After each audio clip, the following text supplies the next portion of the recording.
Welcome to another episode of Halftime Adjustments shows. Eddie on there, my man G Wick. Tighten up, baby. Tighten up. Man, the things that happen before we get on live. Oh man, I know. It's funny. At least we got something we can laugh about, man. That's the main thing. At least we got something we can laugh about. Oh man, so we back tonight, off schedule night, but we had a Thursday night game. And, yeah. Wanted to get it in before the weekend was over. Yeah. To talk about week 3 versus Saxonville. It turned into Saxonville. Second half, it did. Man, I mean, they had no sacks going into the game. Right. Now they average 3 per game. Calais Campbell made a Pro Bowl off that one game. Off that one game, he's in the Pro Bowl already, man. It's sad. It was. We wanted to see how, on a short turnaround week, after a tough game that had a lot of heat and with a lot of back and forth against the Colts. Yeah. How the team was gonna come out and react on this Thursday night game, and I think we left half the team in Nashville. Well, it looked like. Here's the thing. And I'm just gonna say it up. Go right ahead, because I got some stuff I want to say. It wasn't just the players. No, it was all around. That were worn out, obviously, from Sunday. Right. It starts from the top on down, man. What happened Thursday night, man? That was an embarrassment, man. Yeah. And I mean that wasn't even really. We're wasting a good defense. And a lot of playmakers. Yeah, we're wasting a good defense, man. Yeah. That's the thing that's bugging me more than anything else. We're wasting a good defense, and it doesn't make any sense. We're wasting a good defense with a subpar offense, man. And I don't even know if it's subpar. It might be subpar. We might have to go a little bit deeper than that to get just how bad this offense is. And it's not just one area to blame. It's the whole offense. Well, it's the whole offense. I mean, we can go into this, man. We start looking at. I mean, because let's be honest, people. Stats in this game don't tell the story. And they don't tell the story. They don't tell the story. Because if you look at the stats alone, you say, "Oh man, Tennessee played a great game." And it was not so. It was not so. So let's get into it, man. Let's talk about it. Let's talk about it because some interesting things that went on, and I was kind of looking at it and was really in awe. So, of course, the thing that you want to see from the beginning, at least from my viewpoint, is a faster start, right? We got to have a faster start by the offense. We've been saying it the last couple of weeks, and again, we see... Well, look at it from this way. Yeah. We win the coin toss. Yeah. We defer. Okay, I'm with that. I got no problem with that. Yep. Defense does their job. Holds them. They have to punt. Defense is coming up. We was talking about defense having to get off the field. They did their job. 3 and out. We're coming off the field. Punt. And my man, Adoree Jackson. Don't know why he decided to pick up a bouncing ball. Well, I understand. Here's the thing. Here's my problem with it. Now, I understand his thinking process. I don't. I know you don't. But, I don't. But my thing, he's looking at the ball. He's getting ready to go past him. He's saying, don't lose in the yardage. So, and I understand that. But once you fumble it, what's the first thing you're supposed to do? Fall on it. Fall on it. You don't try to pick it up. But here's my point. Now, to your point, he should have left it alone. Yeah. I'm not going to disagree with you on that. Because he had like 5 black jerseys in front of him. Yeah. There was no win in that situation. No, that really wasn't. Let the ball go. Let the ball go. But once you touch it, fall on it. Mitigate the problem you got already. He tries to pick it up. He gets blasted. Ball goes down. Next thing you know, they got 1st and 10 inside the 10-yard line. First and goal at the 7. First and goal at the 7. Yeah. So, and then there was also, boom. Defense has to go back out on the field. Yep. And Vaccaro gets caught peeking in the backfield. Yep. Play action touchdown. 7-0 that quick. So you're like, okay, 7-0, it's a mistake. Offense needs to come back, get it started. Did they get it started? No, they didn't. Another 5 plays. Now they did. Derrick Henry did get going. He had a 8-yard carry, a 7-yard carry, but negated by a holding call, which we'll talk about more in a minute. Man, don't get me by started on Jamil those. Douglas. Don't get me started on those. I'm not going to talk about that. I'm not going to do it. Well, no, you better not. Let me do that. Yeah, you do Let that. me do that. I'm not going to do that. I'm gonna save you from that. I ain't gonna let you go down that road, but I'll go down. that road. You go right ahead. Yeah, that officiating crew, and I expected more out of Sean Hockley's crew. That was horrible. That was horrible, man. I will say it was very questionable. Very questionable. Man, they were phantom holes. They were calling. The one they called on Tajay Sharp, he was just kind of shielding them off. I don't know. But anyway, so 5 plays and a punt. So we have to punt. Punt again. Yeah, punt again. And then you want the defense to come back out and make a play and get the ball back, but Jacksonville drives the ball down the field. Yeah, Malcolm Butler goes to try to knock and obviously has no spring in his step because he could not get up to knock that pass down. Now, to his credit, to his credit, you have to give him his props for this. We complained all last year about his technique. His technique in the game was good. Yeah, but he just couldn't make the plays. And that was the problem you had. And it happens. I mean, you can have good technique and still get beat. So, Yeah, and so they scored 14-0, right? And the defense, for the most part, after that, settles in and holds them for the rest of the half. Shuts them down, man. Look at the third down. Look at the third down. On third down, they were what? Yeah. 2 of 11. So they were pretty much. Well, let's flip it around in the first half. We only converted 1 third down. Yeah, I know. So, but here's the thing about it. As they've been saying, the bottom line is you cannot keep converting these third. You can't convert 3rd and 15s, 3rd and 24. We will make a play, get a hold and penalty, and now you got 1st and 20. You only get 5 yards on the first play. You get no yards on the second play because Mariota missed Adam Humphries on a screen pass that was wide open. Oh my God. And then all of a sudden you got 3rd and 15. And here's the problem we got with our offensive line and the shambles that it's in. I mean, it's a shambles. It's just a shambles. It's horrific. With our offensive line, you in 3rd and 15. There's no way you're going to have enough time to run a pattern to get a first down. Or to even even to get close to getting a 4th and 1 or anything. So the bottom line is, and here's my problem with what happened in that game with Arthur Smith. I'm sorry. How is it that you letting your quarterback get your offensive line get trucked like this? You're not rolling your quarterback out to get out of the pocket. That's what I was going to say. Why did we not roll the pocket like we did against Cleveland? We had issues blocking Cleveland. We rolled the pocket. That's right. Roll the pocket. Another thing they didn't do. They didn't chip. Another thing they didn't do. The bottom line was, not only did they not roll the pocket, on top of that, they never went hurry up. When you got somebody who's rushing you like that, one of the quickest resolutions, go hurry up. Well, I'm down, yeah. Don't let them make substitutions. That's going to slow that pass rush down. Arthur Smith, Marcus Mariota did not do it. And the other thing about that whole game, too, in all honesty, Marcus Mariota is basically a robot. It's like you program the play, that's what he's going to run. Yep. He's not going to check out of it. He's not going to look up and see like 4th and 6 from the 7. He's not going to look up and see that everybody's on the line of scrimmage. There's nobody in the secondary. Everybody's on the line of scrimmage. Oh, he checks out. He checks to a run. Yeah, he checks to a run every time. But but you gotta do something. Yeah. To me, you got 4th and 6. You want to at least come away with something. Call timeout. Use it. It's there. In that situation, because Mike Vrabel made a bad choice. He did. I don't care what anybody says. Take the points. You take the points in that. If you take the points, that's a win for your offense. Your defense gives confidence to go out there. Hey, we're only down by 11 points. 11 we're points. in the game. In the game. So all we need is to get the ball back, let our offense get to working, because he threw a beautiful pass to Tajay Sharp. He did. And Tajay Sharp ran a fantastic pattern. Outstanding. So, the bottom line was, that's what I'm saying. The whole game was a fiasco from top to bottom. The only thing you could say that probably played out pretty good, I'm sorry, I'm not going to get down on the defense.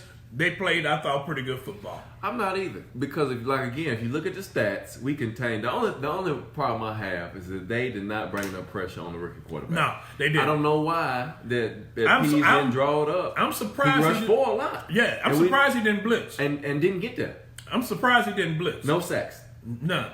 No sacks. No sacks, and the one hit we got on him, we got roughing the passer. and I'm sorry. On the guy that put it on. Wait a minute. That was a bogus call, man. They're trying to say, oh, he hit him with the helmet. You go back and look at the replay. My God. His helmet never touched him. So, Sean Hockley, man, I'm telling you, that crew was horrendous. You know it's bad if Tom Brady's going to tweet and say, I got to turn this game off with all these bad calls. And Tom Brady's a football player. He likes football. So, I'm not going to argue with you, Taylor. Yeah, that's a dumb play by Vrabel. Vrabel was, what he was trying to do was give his team a spark. Yeah. But right there in that point, man, you take the 3. You take the 3. It's early in the game. And it's 4th and 6. You hadn't converted anything long, really. No. So, I mean, don't get me wrong. 1/3 down the whole. Don't get me wrong. The second down play and the third down play was stopped by good defensive play. Yeah. I mean, there's nothing you can do about that. I mean, the play was called right. He had the man wide open. Defense just made a great play. But the bottom line is you take the points. So, Braves got caught up in his emotions and let the game get the best of him. And like I said, other than Dean Pease and the way he called the defense, there was nothing good about that game. Nothing at all. There was offense was horrible. Offense was horrible. And special teams was horrible. Special teams was definitely horrible. The offensive line again. So a lot of talk. Even Jamil Douglas got pulled out. They put Stinnie in the game, and Stinnie was still getting beat. So we have to find us and then Saffold, my lord. So far he has been a waste of free agent money. The guy has been getting beat numerous times. We stopped. Okay, let me say that. Let me say it. Because I love my wife so much, and she made this point. I had to agree with her. We shouldn't be surprised by this inept offense that we're seeing because we saw it in the preseason. We had the same problems in preseason. Marcus couldn't get the ball off because he acted like after his first read was gone, he didn't know what else to do. Right. He stood in the pocket. We couldn't protect him, and we couldn't run the ball. It's the same thing. It's carried over into the season. Absolutely. So here we are. That's why they got to use this pseudo bye week to get everything straightened out, because right now they're in a tailspin and they're not coming out of it. And if Arthur Smith don't learn to move that pocket and get Marcus on the run, especially to protect him, especially when you got a jacked up offensive line. Oh my gosh! And I hear a lot of people saying Taylor the one's gonna fix it. No, he's not. No, he's not. Because it ain't the left tackle. No, it's the problem. It's the interior line. What he's gonna have to do, in all honesty, what he's gonna have to go inside. What he's gonna have to do is, in all honesty, he's going to change that offensive line up. The best thing he's going to have to do, in all honesty, he's going to bring Nate Davis in. When he's healthy. He's healthy. Is he? He's a healthy scratch. Yeah. Oh, man. Wow. The bottom line, they just don't think he's ready.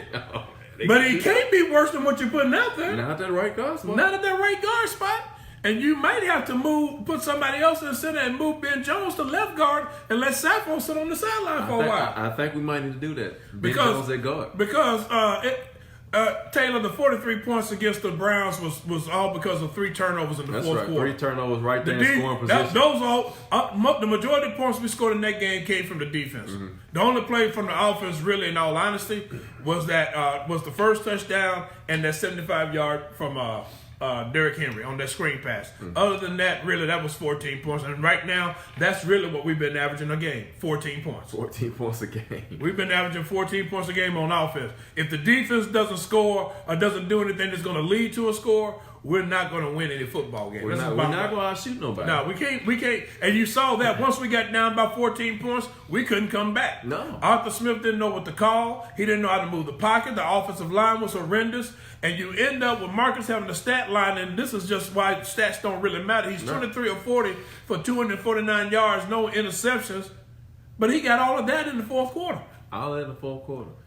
I mean, it's just one of these. This was one of those games where you just really, in all honesty, this is one of those games where you just basically just turn away from it and said, okay, just get out the game. Get out the game as healthy as you can. And go back home and try to start all over again. I don't know why Deion Lewis is playing. I guess this give Derrick Henry a blow or two, but he is very ineffective. I mean, we've been saying that all year long. But here's the thing about Deion Lewis. This is what the thing you know about Deion Lewis, in all honesty. And I had a Patriots fan bring this up to me. He said the thing that made Deion Lewis good in New England was the fact they didn't use him all the time. That's right. They didn't use him all the time. Running back by committee. Running back by committee. So they didn't use him all the time. There were some games he didn't get in at all.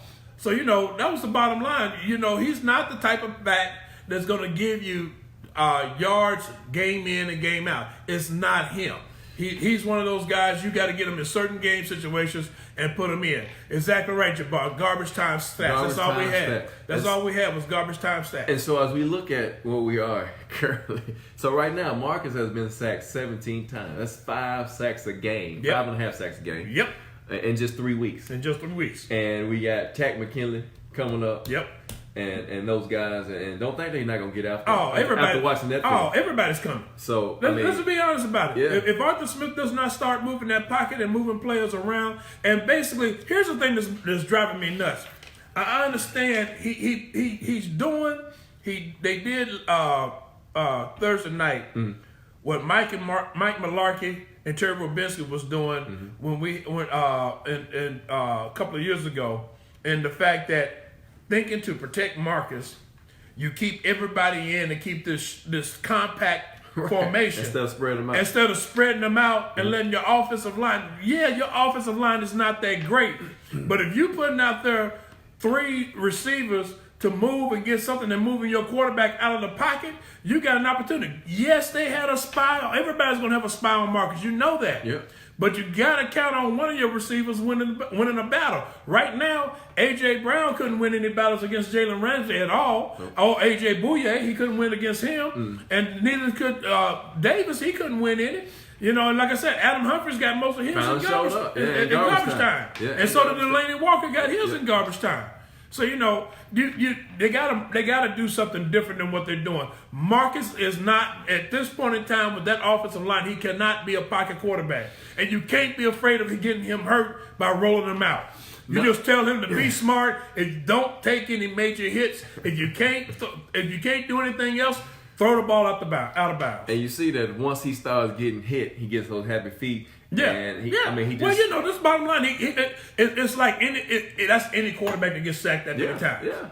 Any quarterback. It happened to David Carr. It happens to every quarterback that gets sacked that many times. Every young quarterback. You get hit with phantom pressure. That's phantom pressure. Because you always expect it because your offensive line is horrible. And then what does that do? He gets panic mode. He gets panic mode and he holds onto the ball. Holds onto the ball, and then on top of that, he can't even read where his offense is going. After the first read, he's done. He's done. If he's not open, he's done. And they're not. And the bottom line is, with our offense, they're not making any easy passes for him to even try to get in the rhythm. And what he did, when he does get an easy pass, he misses it. He misses wide open. And I'll be honest with you, man. I've been looking at him, and I watched it in the preseason. Honestly, the injuries he had last year, I think it jacked up his throwing motion, man. You think so? I think so, because it just doesn't make any sense the way he's throwing the ball. And the best pass he threw really was Tajay Sharp, and he really didn't throw that one too well, because if he throws it right, Tajay Sharp catches it in stride, he's gone. He's gone. And the one that he missed on, I don't understand how can they not be on the same page. In week 3, Tajay runs a kind of out and up. Yeah. Marcus throws it outside. Yep. He's wide open. Yeah. He beats the coverage. You don't get too many open opportunities against the Jaguars like that. Not against that pass coverage. That's a touchdown. Yeah. Because he had the DB. Yeah. But see, that's the problem you're running into, man.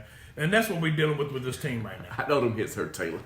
Yeah. I used to get those hits too. Yeah, KC does roll Mahomes. You're exactly right. And that's what I don't understand about what Arthur Smith is doing. If you know you got a robot for a quarterback, give him the plays that he can run. Roll him out in the pocket. Let him get mobile. Let him make a decision where he can throw the ball or run with the ball. Because the bottom line is, he's a good runner. You just got to tell him, look, just don't take any unnecessary hits. Yeah.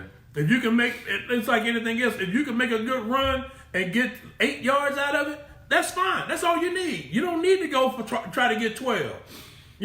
Play football, man. Play football. That's the problem we got right now. Our offense stinks. It does. It's horrific. We can't block. We can't block, and we can't do anything. Derrick Henry can't run the ball because everybody's lining up against him, and now everybody's going to stack the box. And if Arthur Smith don't spread it out, he comes with this small, tight formation again. What happens. Atlanta's going to have a field day because everybody knows you're going to have 8, 9 men in the box, and they can't block. So Derrick Henry is having to Look at his best runs Thursday night. Yeah. He had to go like this. It's covered, and then he had a reverse field. And then he had to make people miss. Break tackles, reverse field, and go up. And then they get called back for holding. Right. It's just one of them things where it's just horrible. Vrabel has got to use this quote-unquote bye week, and he's got to get this straight. Because, you got to make changes on your offensive line and just be done with it. You got to. You got to. I expect to see Nate Davis. I expect to see Nate Davis. I expect to see him he should be playing on something. What worse could happen? Right? What worse could happen? Oh, it could be a lot worse, but I'm just saying. Hold on. I'm just saying. Those guys he had in there. It's just bad. Right now, it's just one of those worst. It's one of the worst. And again, I'm not throwing away the season. But all I'm saying is, if they don't make any kind of improvements, the season is done. Oh yeah, definitely. The season is done. You got to do something, man. That's what upsets me too, Alan. To see the rookie quarterback is outplaying our quarterback, he's getting. But you see what they're doing to him. Yeah, they're giving them quick easy reads. Passes. That's right. And what they're doing, they're running actually good pick plays. That's right. Because they're running one guy out and they're running the tight end or receiver underneath, and that's how they're getting him in a rhythm. Yep. Arthur Smith is not running anything like that to get Marcus in a rhythm, and when he does, Marcus misses. And quit running the same screenplays. I mean, people. Well, see, cornerbacks are sick. Right now, that game Thursday night, you could tell they were in desperation mode. Yeah, they were in desperation mode. Nothing they were pulling up was going to work. Nothing they was pulling up was going to work. So yeah, they were in desperation mode. That's why Mike Vrabel went for it on that 4th and 6, and I'm like, you should have kicked the field goal. At that point, you take the 3. You take the 3 points. That's a victory for you. Right, because you pretty much shut them down on offense. Yeah, if those early scores. If their defense made great plays, you take the 3 points and move on. You don't go for it on 4th and 6 in that position. Take the points. Guys, thank you for joining us again for another episode of Halftime Adjustments. Eddie out there, G with. Tighten up, baby. Man, talking about the game against Saxonville. Two L's in a row in the division. Which hurts the most. Yeah. Because if it comes down to tiebreakers, man, we're done. It's going to be hard to. Well, here's the bottom line. Right now, what you know is, we can probably say this in all honesty, unless things improve. You're looking at going at not winning any games in the division. Well, and you also looking at that. What they predict 3-13. Yeah. That's results. That's looking like it. Unless they make some that brand of football. Unless they make some changes, that's exactly what we're looking at. 3-13, and I hate it for it because you look at the talent. I'm gonna tell you right now, the way I see this, in all honesty, Derrick Henry is probably gone after this year. You think so? It's the end of his contract. Marcus too. Marcus may be gone, maybe not. And I'm telling you, and I know Jarrell Casey and our boy, the safety, the mayor of Murfreesboro, Cameron Byard and Taylor Lewan, they're looking at their long-term contracts and like, man, we should have waited. Because I'm telling you, man, it's bad. It is bad. It's bad. And they have got to get this straightened out because right now, the defense is playing hard, but the defense is out on the field too much. And, having to play it too tight. I mean, you think about the defense. The defense is giving up an average of 17 points a game. That's it. If you score 3 touchdowns, you win the game. You win the game. You can win with a defense playing like that.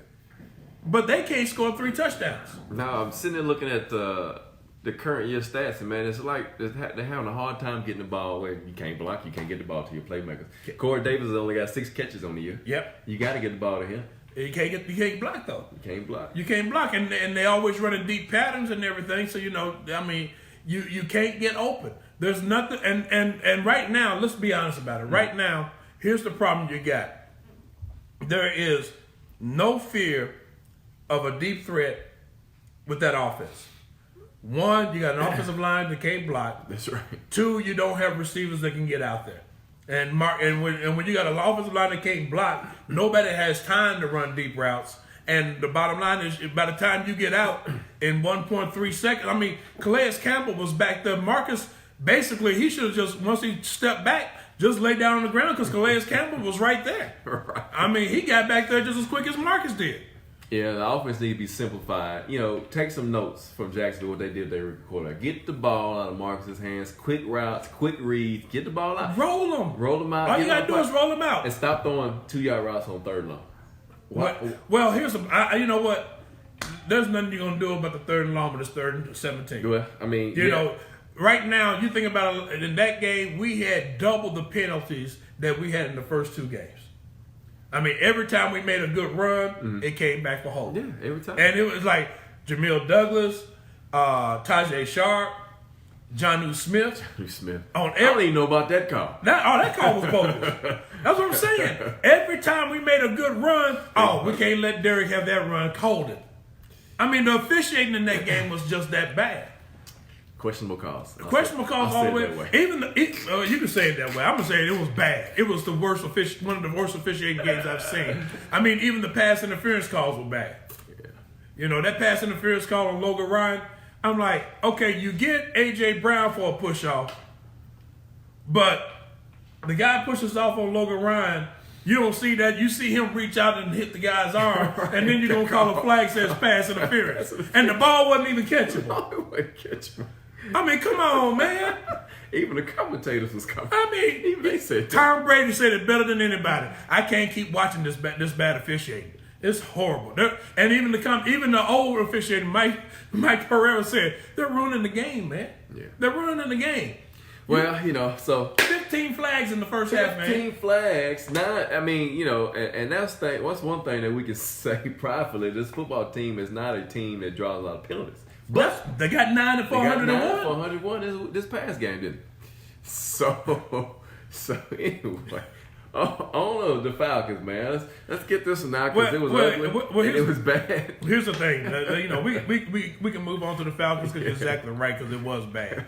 But the bottom line is this, in all honesty, everybody on that team has got to look in the mirror, and I'm not just saying the players. The coaching staff, because really what needs to happen, and I'm going to be honest with you, I didn't really like him that much as an owner, but Amy Adams needs to get like her dad. She needs to start coming down. She needs to start coming down and say, well, I'm not paying for this. That's right. And, you know, that's the bottom line. Whoa, Taylor, come on now, man. Not all of them. Not everybody, man. Come on. You can't. Don't do that. Don't do that, Taylor. Don't do that. You know, we'll talk about it when we see you. Why you can't do that on this show, man. But the bottom line is this, man. In all honesty, Amy Adams Strunk needs to step down, and I don't care. She needs to call both John Robinson and Mike Vrabel in the office. Okay, what are y'all doing? Right. What because are y'all doing? We're paying out a lot of money, and we're not seeing the return of our investment. John Robinson need to be looking at Mike Vrabel. Said, do you need to change your offensive line, coach? Something. Do you need to change your coaches? Something's going on, man, because this ain't working. So, you know, we said last week was gut check. So No. We said last week was dumb football. I'm just saying. Going to this game was gut check. That's what we said last week by coming into this game. And so now you know. The bottom line is, if you don't get this straightened out and play better, because you're going against Atlanta, and Julio Jones is licking his chops. He's licking his chops, man. Licking his chops. Because the defense is due. The defense is due. You can't keep putting your defense on the field that many times and not expect them to eventually give up 35, 40 points. You're wearing them out. Especially after a game that we had Sunday in the 100-degree temperature. And you go down to a humid facility. And they played good. First series, 3 and out, and the door is bumped. So now you know, for everybody who says the door shouldn't be running back punts, he's done. Yeah. He will not be back there. It'll be Adam Humphries from now on. It should be. Adore shouldn't be back there at all. Adam Humphries will be back there from now on. So the sequence of plays for him, though. Remember this. On that first drive, he got beat on a third and a second and long. Yep. For 14 yards. Yep. That was his first mistake. Yep. His head was messed up after that. Oh, yeah. And then he comes back and he muffs that punt. Man, look, Jabbar, Adore won't even be on Julio, man. No, they'll put Malcolm Butler or Logan Ryan on him. And either way, Julio's going to have a field day because we're going to be too slow. Yeah, I agree. We got too much individual talent to play this, but I agree with you. Yeah, absolutely. They did seem very unprepared for another division game after you lost one last week. Well, like I said, you know, it's hard to win. NFL has proven this. You know, you play, even if you play at home on Sunday, to go on the road on a Thursday, the same week, it's hard to win. And when you think about the game, they played Sunday, which was pretty much a hard-fought game, even though we played dumb football. your body can't recover quick enough. Your legs are slower. You ain't got enough recovery time, so therefore you can't do as much. But the bottom line is, you've lost 2 games that were winnable. Yep. You lost 2 games. 2 games that were winnable. Very winnable. Easily Colts, winnable. you could have won the Colts game because you had 2 turnovers. You moved you just played dumb football. Yep. Bottom line, against Jacksonville, you made mistakes and the coaching staff panicked. Bottom line, they panicked.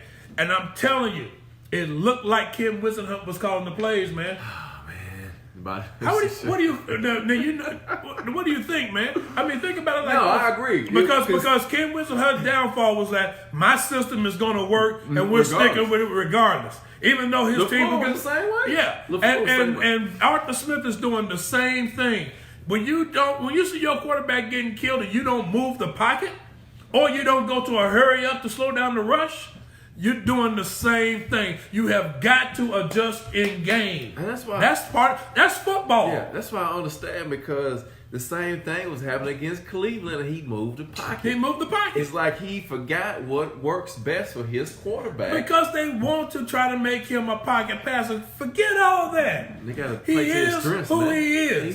He is a running quarterback who's a running quarterback who throws better on the run, makes decisions better on the run, makes decisions better when he is in a hurry-up offense. Quit playing this slow-down ball with him. And so that says a lot about the coaching to me. Yeah. Because if you can't tailor your game plan to your characteristics of your quarterback, Again, I got to question your job. Again, it's the same thing we said last year. They lied to us again. Yeah. Because they keep saying, you do your game plan according to your players' strengths and everything. And Arthur Smith is not doing that. No, they keep him in the pocket. You know his strength is getting outside the pocket, throwing the ball. You just tell him when he goes outside, don't take an unnecessary hit. That's Get right. down. Get out of the pocket. Get him out of the pocket. Come on, man. This is not rocket science. It's football. It's not. And you see it. I tell you what'll happen is they'll end up releasing him at the end of this season. He'll go somewhere and somebody will use him. And his character, and he'll end up having a good career. Oh, absolutely. Out of this city. Yeah. Because, the bottom line, now Steve Smith Sr. said it best after the game. He said, everybody gives Marcus a hard time. Now, I can't argue with him on this. He said he's had 5 different play callers his whole career. Yeah. And I understand that. But the bottom line is there are some things fundamentally as a quarterback you should be better at than what you are. Footwork is number one. And his footwork he's gone back to his rookie year. Again, that goes back to the coaching. If the coaches are not developing these guys in practice, working on footwork, we went to camp, we saw them working on the footwork at times. So is that consistently done? But he keeps reverting back. So to now they got to get in his face. Like, Marcus, why is your footwork still regressing back to where that pass you're talking about, he missed with Tajay Sharp. You see how he looked when he threw it? He threw it flat-footed. Yeah. Feet were parallel to each other. They wasn't in an angle or anything like that. I don't think they double team Cam. I don't think they double team Julio. I think they play a man up. They just kind of take a chance because you double team him, Cam Ridley's gonna eat you up. And then you got Deontay Freeman coming. So I don't see him doubling Julio. They'll probably have some over-the-top help safety. But you're going to have to get pressure on Matt, right? You can't let him sit back there all day because he'll pick us apart. Yeah, and that's the one thing. I didn't understand that about Dean Pease, not putting pressure on that young quarterback. Hello, man.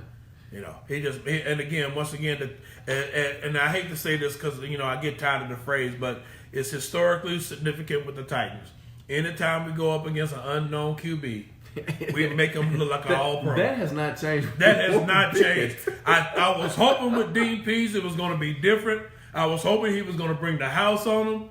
But now he played conservative and everything. And don't get me wrong, the guy did not have that great of a game. No, he did. But he did good enough. That's right. Any quarterback in the league, rookie or no, you give them time, they will pick you apart. And so, you're right. He did just good enough. Yeah. Because why? Because we couldn't move the ball. We couldn't move the ball. And so he does enough. He manages the game. He doesn't turn the ball over because they didn't turn the ball over. That's the one thing the defense does like. Their defense likes about him. He don't turn the ball over. He don't turn the ball over. He knows how to throw the ball out of bounds.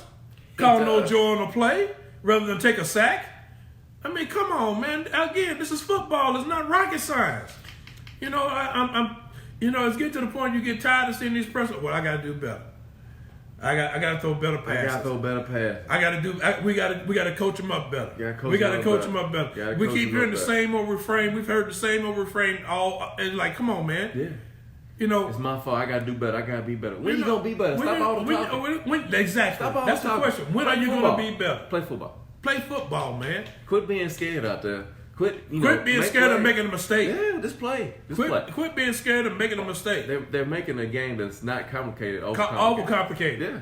And bottom line is, and that falls back on coaching. It does fall back on coaching. I agree with you. Like I said, Dean Pease defense is playing well enough for you to win games. They're giving up an average of 17 points a game. 17 points a game where you went against a high-flying offense in the Browns. You went against a Colts team that has some good receivers. I don't care who the quarterback is. Yeah. And one of the best offensive lines in the NFL. And again, you hold them to 17 points. But you can't win the game. Can't win the game because your offense can't score. And you get beat by 20. You got beat by. You give up 20 this game, and you can't score. You can't score. 3 touchdowns. 3 touchdowns. That's all you need. Out of 60 minutes. And only gave up 2 field goals the second half. But you can't score. You can't score.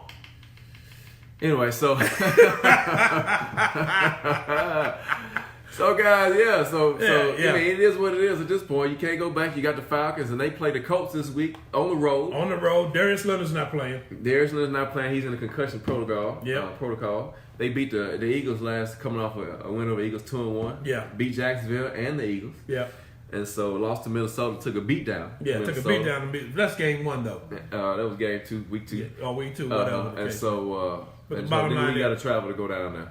Yeah. I'll be there live, see it in action. Hopefully, we come. See, but here's the thing. This is what I was gonna say because you know what's gonna happen when they come out. They play pretty decent the first week. They lay 2 duds. I'm gonna tell you what, they gonna come out and the offense gonna look totally different when it gets the Falcons. You know it. You know it's gonna happen. It always plays out that way. They come out, they play 2 ridiculous, crazy weeks where they don't even look like an NFL team, and they come back and they win a game on the road. And they look great, and then that up and down season goes like this. Well, it happens every year. Look at the last 3 seasons. I agree with you, man. It's the same thing over and over again. They win games they shouldn't win. They lose games they shouldn't lose, and it's never consistent. Thank y'all for joining us for another episode of Halftime. I can't say a word, man. I gotta leave that alone. You can't. I gotta leave that alone, man. G-Wit. Tighten up, baby. Tighten up, man. Hey, so, we're still with them, man. But just so you know, we're still with them. It's just frustrating, man. It is frustrating, man. To see a team with talent not produce. Again, the most talented team we've had since the Steve McNair era and the Eddie George era, those guys. I mean, I'm sorry, that's the most talented receiving core we've ever had. Yeah. You know, we've always had just maybe Eddie, 1 or 2. No. Hey, look, man, just worry about them skins, man. Yeah. That's all. Just worry about them skins. Leave the Titans to us, man, since you're putting it out there. Yeah. Okay, but seriously, though, man, and all honesty, with the talent on this team, you know, that what happened these last 2 games cannot continue to happen. No, it can't. It doesn't make any sense. You know, you got much John Robinson. People want to say it starts with John Robinson. You can lay the blame on him and all that, but the bottom line is he's put together a good. Everybody at the beginning of the season thought this was a well-talented team. So, you know, the bottom line is you've got to play better, and it comes down to coaching again. Somebody put it out there on Facebook and asked a question, and I couldn't argue with him. When you had your boy coaching the offensive line, Russ Grimm, you had the number 1 offensive line in the league. The second year he coached them, they were ranked in the top 5. Ever since then, they've been crap. So the bottom line is, there's something going wrong with the coaching on this offensive line, man. You can't get players ready to play. I'm sorry, man. What's going on? I wish I could tell you. What's going on? Because you can't get players ready to play. I wish I could tell you what's going on, because I don't know. That's the question everybody wants to know. To quote Bill Belichick, we're on to Atlanta. Because it's not like it's rocket science, right? You block. Yeah. You block your man, you block your zone, whatever it might be. And I But mean, there's something missing in that offensive line, man. I agree. And it's not Taylor Lewan. I'm telling you right now. it's not Taylor Lewan. It's not Taylor Lewan. It's the interior of the line is garbage. If that was a legitimate excuse, I'd take it. But it's not a legitimate excuse. It's not. And Taylor Lewan plays left tackle. He doesn't block the center of the field. He don't block. And right now, the left guard, tackles. the right guard, and the center are not getting it done. And and that's the bottom line. So they got to come up with something because what they're doing right now is absolutely not working. It is not working. They are getting manhandled up front. Yep. They're getting whooped off the ball. Speed rushes are killing them, man. And so what you think they're gonna see this week? Next Sunday. All of it. Speed, power. Like I said, if they come out there with that tight formation again, it's gonna be a long day. Derrick Henry ain't gonna be able to run the ball. Even a blind man can see that. When you run a tight formation, they gonna drop everybody in the box, and you ain't gonna be able to block that man. Because people see that's the thing people don't realize. Even that year, Terry Robinska, they were trying to protect Marcus, and they kept that tight formation. Man, we couldn't run the ball. No, Al, I disagree. The talent is not missing. The talent is there. No, the talent's there. That's one thing we can say. Yeah. Talent is there. Yeah. The problem you got right now is coaching. It is coaching. Bottom line is the offensive line coach is not doing his job. The offensive coordinator coach is not doing his job, and the head coach is not doing his job. Nah. Bottom line, that's where it starts. Let's be honest about it. Let's look at it for real. The talent is there on play. You can't tell me Derrick Henry is not a good running back. No, you can't. You can't tell me that you can take that offensive line and do something with it. Even as young and as crazy as it is, you can still do something with it. How did you call a good game against Cleveland and the next two games you suck win? The talent is there. The talent is there. The bottom line is coaching is not. And you make an adjustment to protect your quarterback in week one that you hadn't done since week one. You roll him. You roll him out. And what happens? He has a decent game. That's all you want from him. You don't want a superstar game. No, he had 3 touchdown passes, no turnovers. But like this, he is not Aaron Rodgers, Drew Brees, Tom Brady. He's not a quarterback. He's not even Lamar Jackson. No, he's not. You don't even want this quarterback throwing 40 times a game. You want him throwing in. You had him throwing 40 times. You want him at max throwing 25 times a game. You want to be able to run the ball. And you can't run the ball when you're running these tight formations, trying to protect your offensive line with all these double tight ends and everything. And they got 8, 9 men in the box. You just can't do it. You can't do it. You can't. I'm sorry. I've been watching football too long because you can't do it. And it ain't like you don't. And that's at any level. You don't have the receivers to put out there because you do. You do. You got the receivers. You got the receivers.